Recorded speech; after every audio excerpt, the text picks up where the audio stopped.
Hello friends, स्वागत है आपका अगस्त्य क्लासेस में। मैं शालू रानी। हमने ब्लड चैप्टर पूरा कर लिया था। ब्लड के उसमें क्या क्या मटेरियल होते हैं और उसका सर्कुलेटरी सिस्टम, परिसंचरण तंत्र। आज हम उत्सर्जन तंत्र पढ़ेंगे, एक्सक्रीटरी सिस्टम। उत्सर्जन मतलब जो हमारे अंदर वेस्ट मटेरियल होता है उसको बाहर निकालना, वो उत्सर्जन कहलाता है। जो अपशिष्ट पदार्थ होते हैं, वेस्ट पदार्थ, उसको बाहर निकालना उत्सर्जन कहलाता है। उत्सर्जन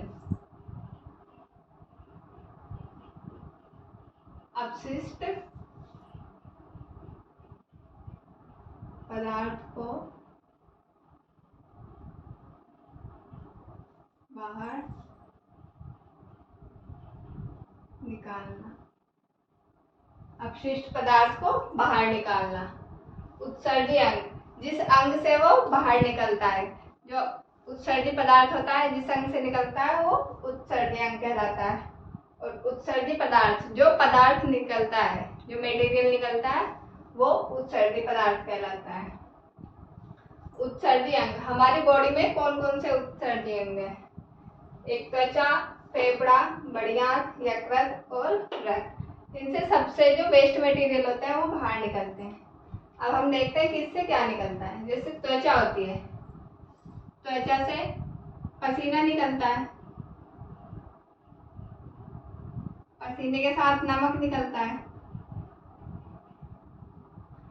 और सीबम, जो हमारी नाक होती है, इसमें एक तेलीय पदार्थ सा निकलता है, यहाँ से चिकना चिकना सा, वो होता है सीबम। ये हमारी त्वचा से निकलते हैं। फेफड़ों से CO2 बाहर निकलती है। ऑक्सीजन तो ले लेता है, ये CO2 को बाहर निकाल देता है। और जैसे कभी कफ वगैरह हो जाता है तो फेफड़ों से प्रेशर आता है और वो कफ बाहर निकलता है, उसको बलगम बोलते हैं। बलगम, ये फेफड़ों से निकलते हैं। बड़ी आंत से जो अधपचा भोजन होता है, जो पचता नहीं है, वो बाहर निकलता है। अधपचा भोजन जो हमारे पेट में और इंटेस्टाइन में पचता नहीं है, वो बड़ी आंत से बाहर निकल जाता है। यकृत, हमारे जो यकृत होता है वो जो अमोनिया होती है, अमोनिया को यूरिया में बदल देता है। क्योंकि अमोनिया ज्यादा हानिकारक होती है, उसको यूरिया में चेंज कर देता है। अमोनिया को यूरिया में,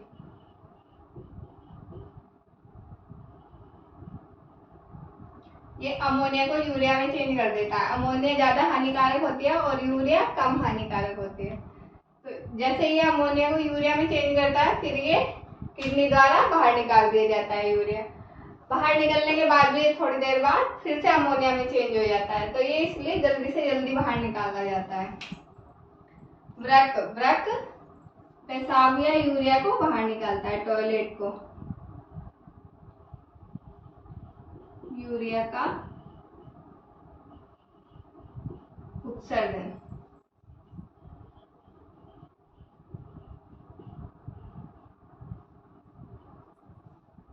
ये हमारे किस किस बॉडी पार्ट से क्या क्या उत्सर्जित होता है, ये इसमें आगे।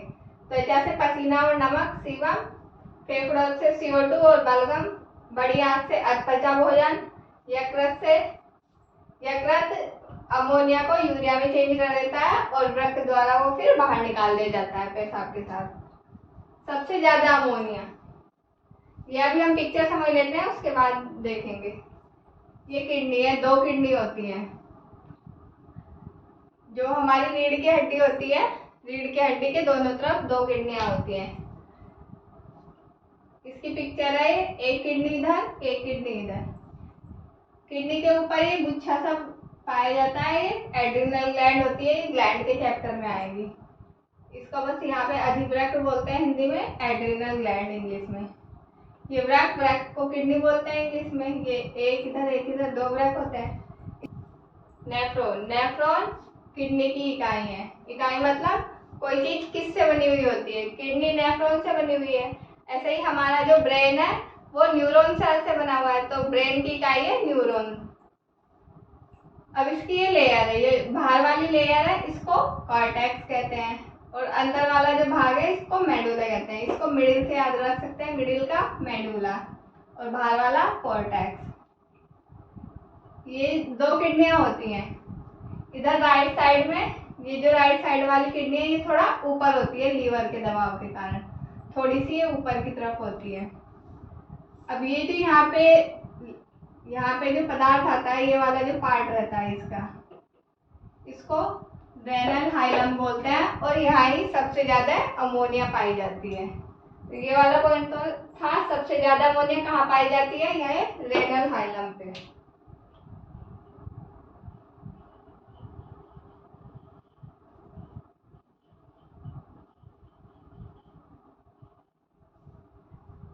रेनल हाइलम,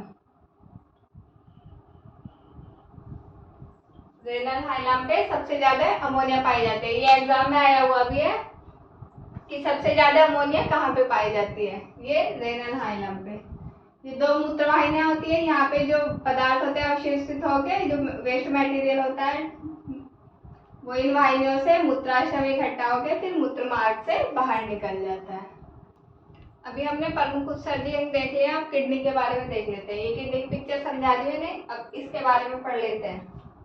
आकार, इसका आकार कैसा होता है, वृक्क किडनी, इसका आकार सेम के बीज के जैसा होता है, सेम के बीज के समान। स्थिति ये कहाँ होती है, पेट के नीचे, पेट को उदर बोलते हैं, उदर के नीचे और रीढ़ की हड्डी के दोनों तरफ, रीढ़ की हड्डी के दोनों ओर।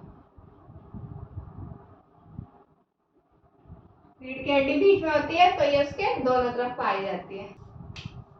कार्य, इसका कार्य क्या है, रक्त को छानना,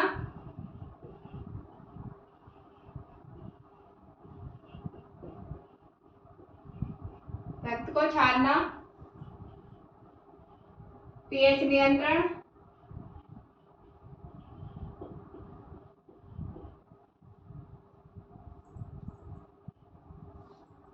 जहर को निष्क्रिय करना,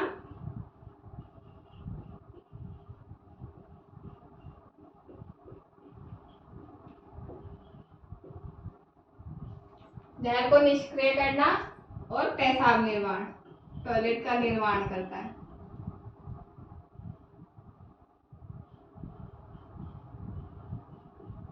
ये इसके कार्य हैं। जैसे किसी व्यक्ति को जहर दिया जाता है तो किडनी इसको निष्क्रिय करने का काम करती है। जो छोटा जहर होता है उसको तो ये निष्क्रिय कर देती है। अगर किसी ने ज्यादा ही अमाउंट में ले लिया और ज्यादा हैवी वाला जहर ले लिया तो फिर ये निष्क्रिय नहीं कर पाती उसको, तो ये जहर को निष्क्रिय करने का काम करती है। और लीवर, अगर लीवर में भी जाता है जहर, लीवर उसको निष्क्रिय नहीं कर पाता। अगर किसी की डेथ हो जाती है तो लीवर की जांच करके ही पता चलता है कि उसको कौन सा जहर दिया गया। जैसे यहाँ किडनी में तो ये निष्क्रिय हो जाता है, यहाँ तो पता नहीं लगा सकते, तो लीवर की जांच करके पता लगा सकते हैं कि किसको कौन सा जहर दिया गया। भार, इसका भार 140 ग्राम होता है। झिल्ली, इस पे पेरिटोनियम नामक झिल्ली होती है, पेरिटोनियम।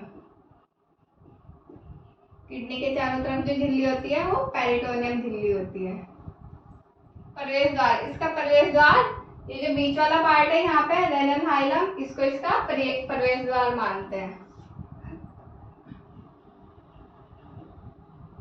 Renal hilum. इस पे सबसे ज्यादा अमोनिया होती है।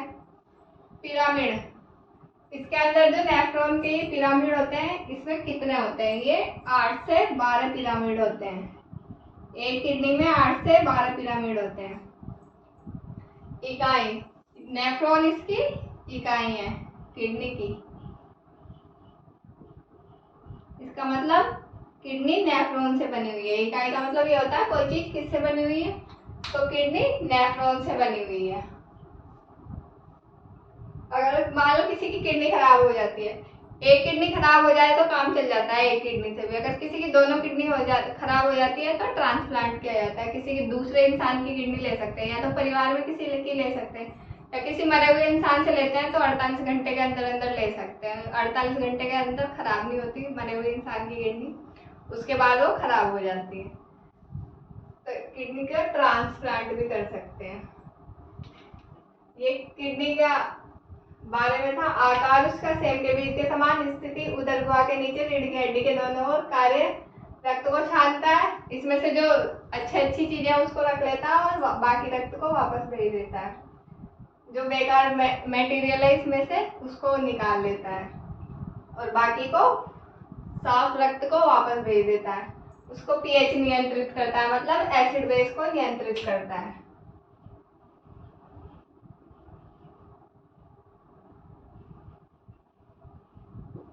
एसिड बेस को नियंत्रित करता है, जहर को निष्क्रिय करता है और टॉयलेट का निर्माण करता है। भार, एक किडनी का भार 140 ग्राम होता है। झिल्ली, इसके चारों ओर जो झिल्ली होती है उसको पेरिटोनियम झिल्ली बोलते हैं। प्रवेश द्वार इसका रेनल हाइलम माना जाता है। पिरामिड, इसके अंदर 8 से 12 पिरामिड होते हैं एक किडनी के अंदर। ऐसे ये जो पिरामिड है ये 8 से 12 पिरामिड होते हैं एक के अंदर। इकाई, इसकी इकाई नेफ्रॉन है। अब हम नेफ्रॉन की पिक्चर समझते हैं। नेफ्रॉन की पिक्चर कैसी होती है।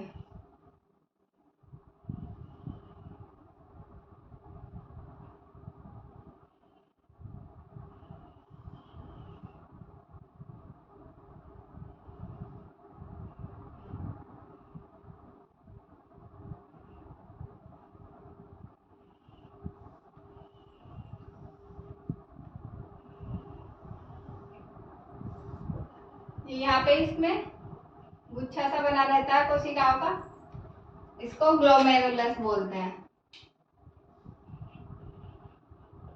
ग्लोमेरुलस।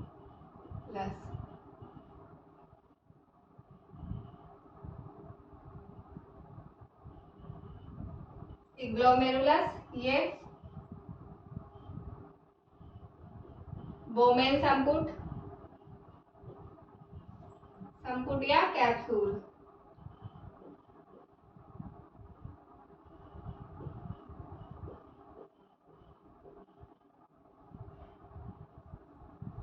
ये हेनले लूप,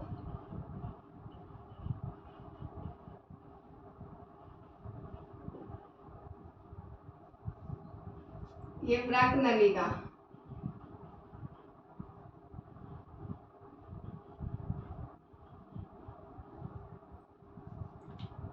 नेफ्रॉन की पिक्चर है, एक नेफ्रॉन की।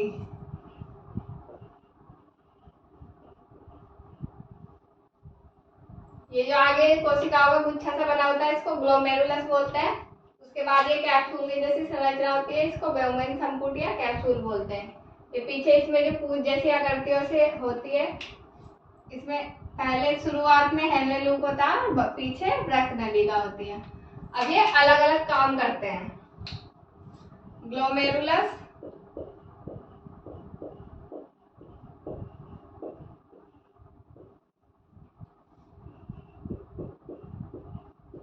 बोमेन संपुट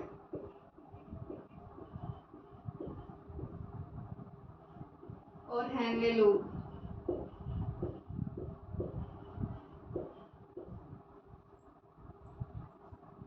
ब्रक नलिका, इनके अलग अलग काम होते हैं।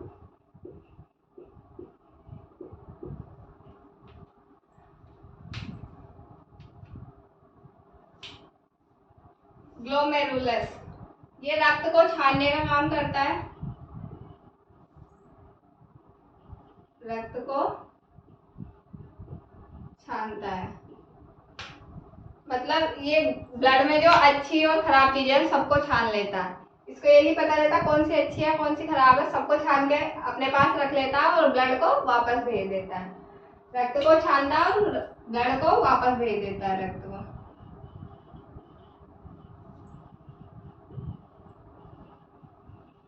रक्त को वापस भेजता है।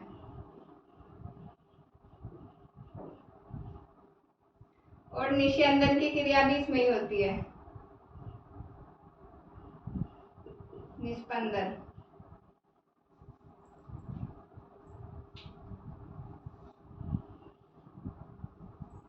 बोवेन संपुट या हेनले-लूप।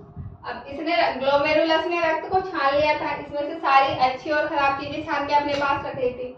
अब बोवेन संपुट जो है उसको दोबारा छानता है, मतलब पुनः अवशोषण करता है। यहाँ अवशोषण हो रहा था, ये पुनः अवशोषण है। यहाँ पे पुनः अवशोषण, इसका मतलब कि जैसे बोवेन संपुट ने सारी चीजें छान ली थी, अच्छी और खराब। अब बोवेन संपुट उसमें से अच्छी और खराब चीजों को अलग अलग करता है। जो अच्छी चीजें होती है उनको वापस ब्लड में भेज देता है, और जो खराब चीजें होती है उनको पेशाब में मिला देता है और टॉयलेट का निर्माण करता है।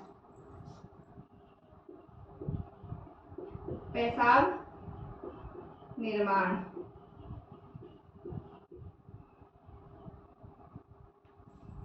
डायलिसिस की क्रिया भी यहीं पे होती है।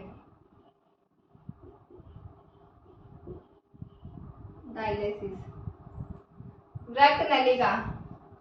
वृक्क नलिका अमोनिया उत्सर्जन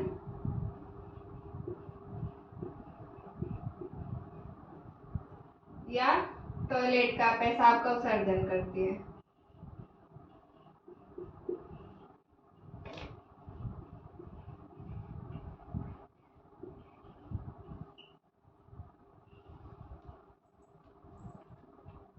ये इसके काम है। ग्लोमेरुलस रक्त को छानता है, इसमें से अच्छी खराब चीजें सब छान लेता है, रक्त को वापस भेज देता है, और निष्पंदन की क्रिया भी यहीं पे होती है।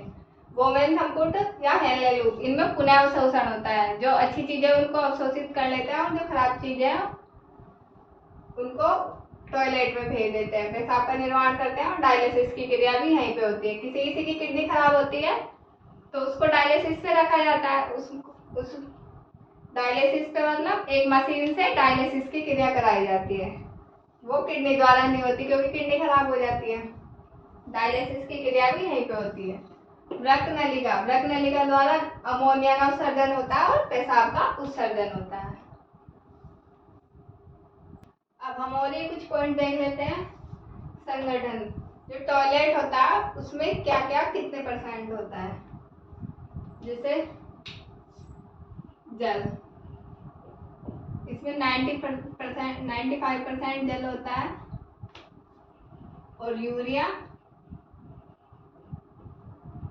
2% होता है। बाकी अन्य पदार्थ होते हैं जैसे प्रोटीन वगैरह। पीएच। टॉयलेट की पीएच कितनी होती है? 5.5। इसका मतलब ये अम्लीय होता है, क्योंकि ये 7 से कम है।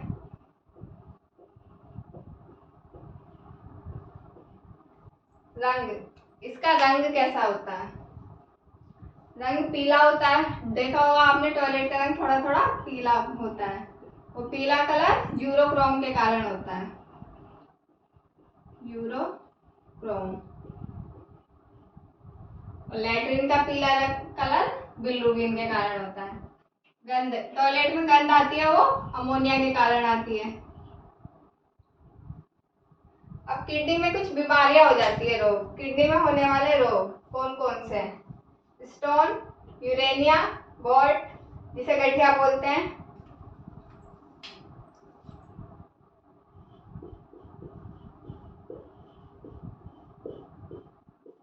और किडनी खराब होना। ये 3-4 बीमारियां हैं। किडनी में जो स्टोन होता है वो कैल्शियम ऑक्सीलेट का होता है। किडनी में स्टोन हो जाता है,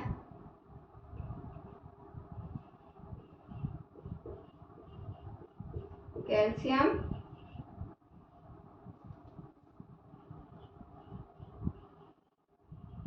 ऑक्सीलेट। किडनी में स्टोन कैल्शियम ऑक्सीलेट का होता है। यूरेनिया, जब अमोनिया बढ़ जाता है, अमोनिया के बढ़ने के कारण किडनी में यूरेनिया बीमारी होती है।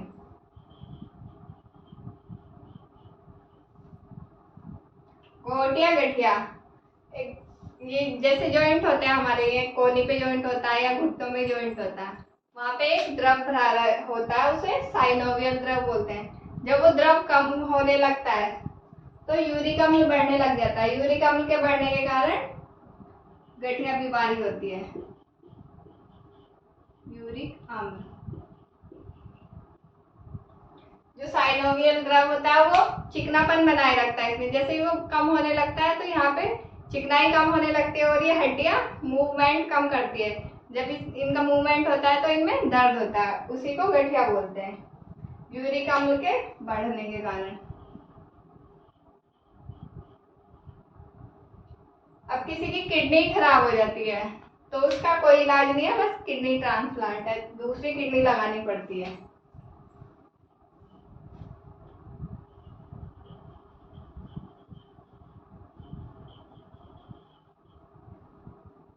किडनी ट्रांसप्लांट किसी मृत के शरीर में से निकालते हैं तो वो 48 आवर्स के अंदर अंदर निकालनी होती है, और जिंदे में से तो निकाल के हाथों हाथ लगा ही देते हैं।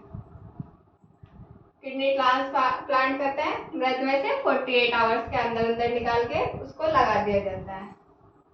अब उत्सर्जित पदार्थ, कौन कौन से जीव कौन कौन सा पदार्थ को उत्सर्जित करते हैं। अमीनोटैलिक जो अमीनो एसिड का उत्सर्जित करते हैं, अमोनोटैलिक जो अमोनिया का उत्सर्जित करते हैं, यूरियोटैलिक यूरिया का, यूरिकोटैलिक यूरिक अम्ल का, ग्वानोटैलिक ग्वानिन का, और पादप कबूतर कुत्ता ये सब क्या उत्सर्जित करते हैं। अमीनोटैलिक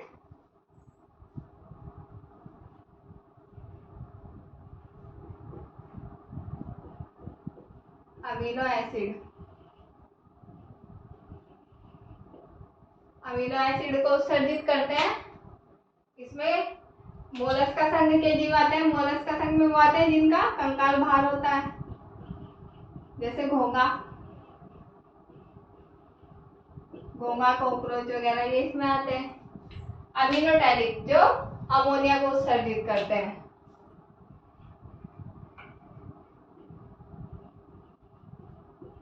अमोनिया उत्सर्जन, इसके एग्जाम्पल हैं मछली,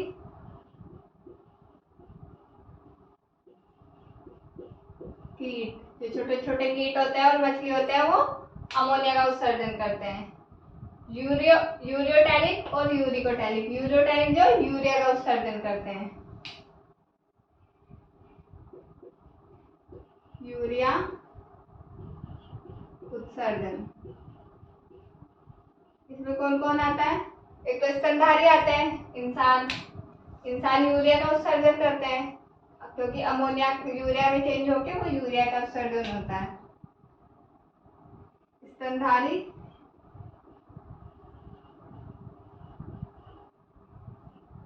और पशु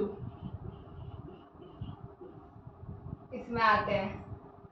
यूरिकोटैलिक जो यूरिक अम्ल का उत्सर्जन करते हैं उसे यूरिकोटैलिक कहते हैं। यूरिक अम्ल, यूरिक अम्ल का उत्सर्जन कौन करता है। पक्षी और सरीसृप।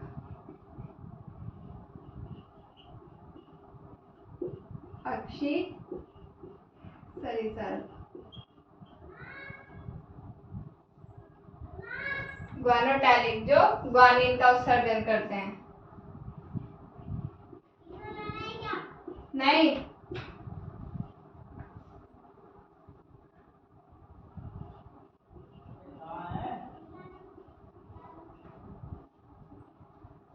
ग्वानिन का उत्सर्जन मकड़ी करती है।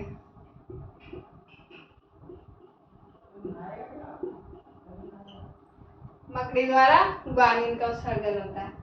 तो पादप होते हैं वो क्या, लासा या गोंद, एक चिपचिपा सा पदार्थ रहता है, जैसे पेड़ को काट देते हैं उसमें से निकलता है, उसको लासा या गोंद बोलते हैं। कबूतर, कबूतर के द्वारा हाइपोजैंथीन का उत्सर्जन होता है।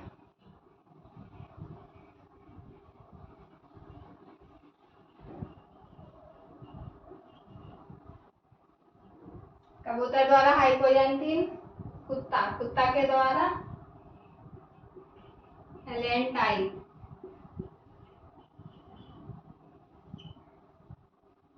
कुत्ते के द्वारा एलेंटाइक का उत्सर्जन होता है। इसको एक बार दोबारा देख लेते हैं। अमीनोटैलिक अमीनो एसिड का उत्सर्जन करते हैं। इसमें मोलस्का संघ के जीव आते हैं जिनका कंकाल बाहर होता है, वो मोलस्का संघ के अंदर आते हैं, जैसे घोंघा, कॉकरोच वगैरह। अमोनोटैलिक जो अमोनिया का उत्सर्जन करते हैं। मछली और कीट इसमें आते हैं, मछली और कीट अमोनिया का उत्सर्जन करते हैं। यूरियोटैलिक जो यूरिया का उत्सर्जन करते हैं, जैसे स्तनधारी और कुछ पशु भी इसमें आते हैं जो यूरिया का उत्सर्जन करते हैं। यूरिकोटैलिक जो यूरिक अम्ल का उत्सर्जन करते हैं। पक्षी और सरीसृप ये यूरिक अम्ल का उत्सर्जन करते हैं। सरीसृप जो रेंगने वाले जीव होते हैं उनको सरीसृप बोलते हैं। ग्वानोटैलिक जो ग्वानिन का उत्सर्जन करते हैं, ग्वानोटैलिक में मकड़ी आती है। पादप लासायोगोन का उत्सर्जन करते हैं, जैसे पेड़ में कट मार देते हैं तो उसमें से एक चिपचिपा पदार्थ निकलता है, उसको लासायागोन बोलते हैं। कबूतर हाइपोजैंथीन का उत्सर्जन करता है और कुत्ता एलेंटाइक का उत्सर्जन करता है। आज की क्लास में इतना ही है। अच्छी लगी हो तो शेयर करें, लाइक करें, कमेंट करें। Thank you.